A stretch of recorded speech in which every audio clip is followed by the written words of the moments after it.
जहां पर उपमेय में उपमान की संभावना प्रकट की जाए या उपमेय को ही उपमान मान लिया जाए, वहां पर उत्प्रेक्षा अलंकार होता है। केवल उपमेय में काहे की संभावना व्यक्त किया जाएगा, उपमान की संभावना व्यक्त की जाएगी। या फिर उपमेय को ही उपमान मान लिया जाएगा तो वहां पे उत्प्रेक्षा अलंकार होता है। जैसे उस क्रोध के मारे तन उनका कांपने लगा, मानो हवा के जोर से सोता हुआ सागर। क्रोध से उनका तन कांपने लगा, और कैसे कांपने लगा, मानो हवा के जोर से सोता हुआ सागर जो है जाग गया। ठीक वैसे ही अनुप्रास अलंकार, जहां पर किसी वर्ण की आवृत्ति दो या दो से अधिक बार हो, वहां पे अनुप्रास अलंकार होता है। जैसे तरनी तनुजा तट तमाल तरुवर बहु छाए, तरनी तनुजा तट तमाल तरुवर बहु छाए। ताकि आवृत्ति एक बार नहीं, दो बार नहीं, दो बार से अधिक बार हुआ है, इसलिए यहाँ पे अनुप्रास अलंकार होगा। और आगे बात कहा जाए व्यतिरेक अलंकार, जहां व्यतिरेक अलंकार जहां पर उपमेय को उपमान से श्रेष्ठ सिद्ध किया जाए, उपमेय को उपमान से श्रेष्ठ सिद्ध किया जाए, वहां पे व्यतिरेक अलंकार होता है। जैसे राधा मुख को चंद्र सा कहते हैं मतिरंग, चंद्रमा में है कलंक किंतु राधा मुख निष्कलंक। अर्थात यहाँ पे राधा मुख क्या है, उपमेय है, और उपमान क्या है, चंद्रमा है। लेकिन यहाँ पे राधा के मुख को चंद्रमा से श्रेष्ठ बताया गया है। चंद्रमा में कलंक किंतु राधा मुख में निष्कलंक कहा गया, राधा मुख को निष्कलंक कहा गया है, कुशल। ठीक है, तो वैसे ही यहाँ पे कौन सा अलंकार होगा, व्यतिरेक अलंकार। और आगे बात कहा गया श्लेष अलंकार। श्लेष का शाब्दिक अर्थ है चिपका हुआ, श्लेष का शाब्दिक अर्थ क्या है, चिपका हुआ। इसका शाब्दिक अर्थ यह है कि एक शब्द में जब अनेक अर्थ चिपके होते हैं तो वहां पे श्लेष अलंकार होता है। एक अर्थ में जब अनेक अर्थ, एक शब्द में जब अनेक अर्थ चिपके होते हैं तो वहां पे श्लेष अलंकार होता है। जैसे रहीमन जो गति दीप की कुल कपूत गति सोए, बारे उजियारो लगे बाढ़े अंधेरो। जिस प्रकार से आप जानते हैं दीपक जलता है और दीपक के समान ही कुल की भी गति है, दीपक के समान ही कुल की भी गति है। जैसे जैसे दीपक जलता जाता है, बढ़ता जाता है, वैसे वैसे चारों उजाला फैलता जाता है, प्रकाश फैलता जाता है।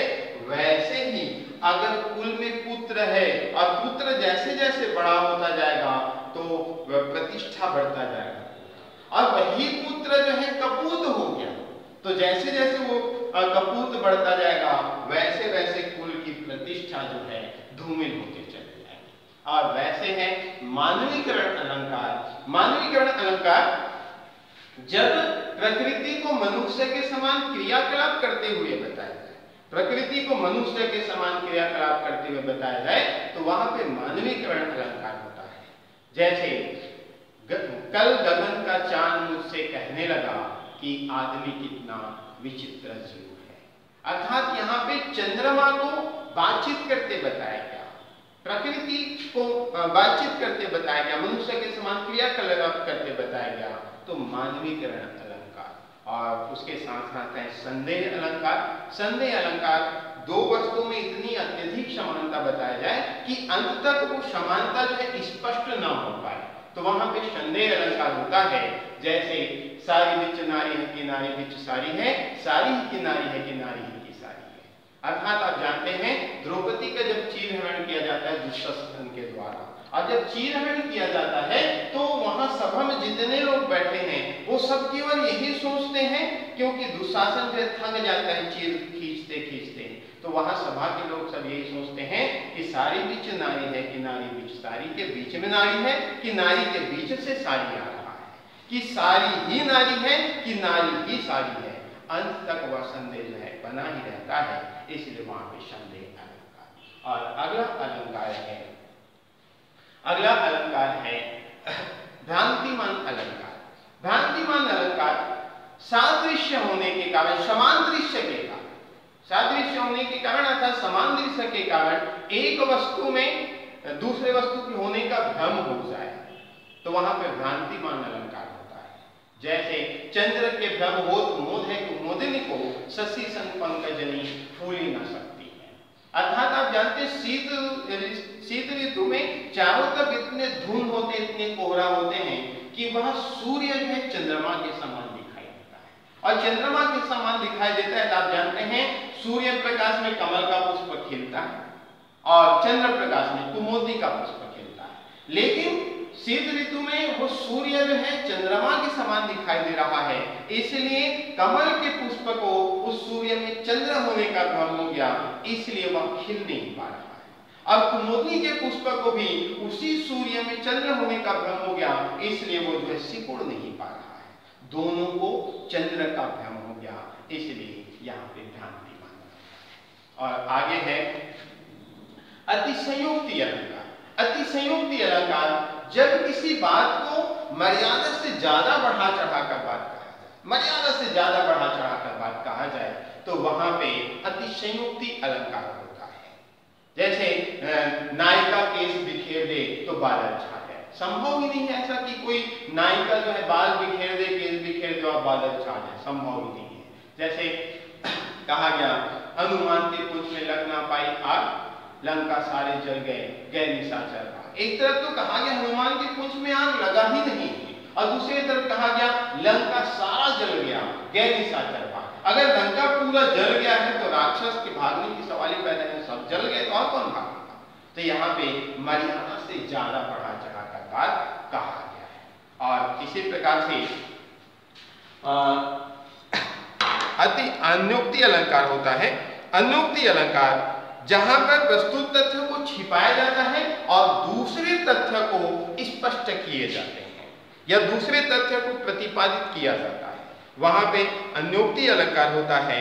जैसे एक उक्ति को समझाने के लिए दूसरे उक्ति का उदाहरण दिया जाता है तो वहां पे अन्योक्ति अलंकार होता है। जैसे माली आवत देखकर कलियन कली पुकारी, फूले फूले चुन लिए काली हमारी। यहाँ पर माली को आता हुआ देखकर कलियां जो है पुकार करने लग रही हैं और कह रही हैं कि माली को आता हुआ देखकर कल हमारी बारी है। अर्थात यहाँ माली को काल के प्रतीक बताया गया है और कलियों को युवा के प्रतीक बताया गया और फूलों को वृद्धों के प्रतीक बताया गया। इस संसार में जिसका समय समाप्त होता है उसे काल अपने साथ ले जाता है। ठीक उसी प्रकार से जिस प्रकार से माली जो है जो कई फूल में परिवर्तित होता है उसे तोड़कर अपने साथ ले जाता है।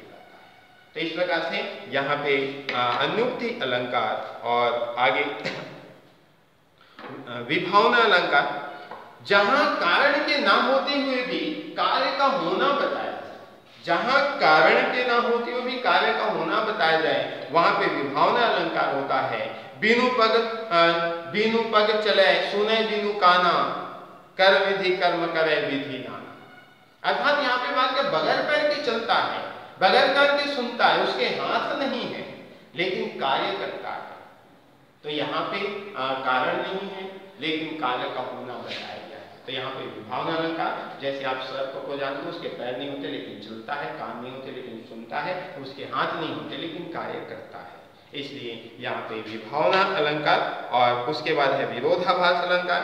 विरोधाभास अलंकार, विरोधाभास अलंकार का शाब्दिक अर्थ है किसी वस्तु के या किसी व्यक्ति में क्रिया का ना होते हुए भी विरोध का आरोप किया जाए, विरोध बताया जाए, विरोधात्मक बात कहे जाए, वहां पे विरोधाभास अलंकार।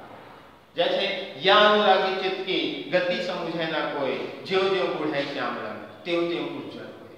अर्थात इस हृदय की गति को कोई नहीं जानता है, कोई नहीं समझता है, लेकिन कहा गया ज्यों ज्यों बढ़े श्याम रंग, अर्थात जैसे जैसे हम श्याम रंग में डूबते गए वैसे वैसे हमारा हृदय उज्जवल होता है। हम जैसे जैसे अंधेरा में जाते जाएंगे वैसे वैसे हमारा हृदय उज्जवल होता जाएगा, क्या संभव नहीं है। जैसे जैसे हम कीचड़ में धंसते गए वैसे वैसे हमारा हृदय उज्जवल होता गया, संभव नहीं है। लेकिन यहाँ विरोधात्मक बात कहा गया और यहाँ पर विरोधात्मक बात कृष्ण के लिए कहा गया। ज्यों ज्यों बढ़े श्याम रंग, अर्थात जैसे जैसे हम श्याम रंग अर्थात कृष्ण की भक्ति में डूबते गए वैसे वैसे हमारा हृदय उज्जवल होता गया, संभव है। यहाँ पे हम कृष्ण की भक्ति में डूबते जाएंगे वैसे वैसे हमारा हृदय जो है उज्जवल होता चला जाएगा। ठीक है, तो बच्चों ये तो रहा आज के लिए अलंकार, और आज इतना ही, बाकी जो है कल देखेंगे। ठीक है।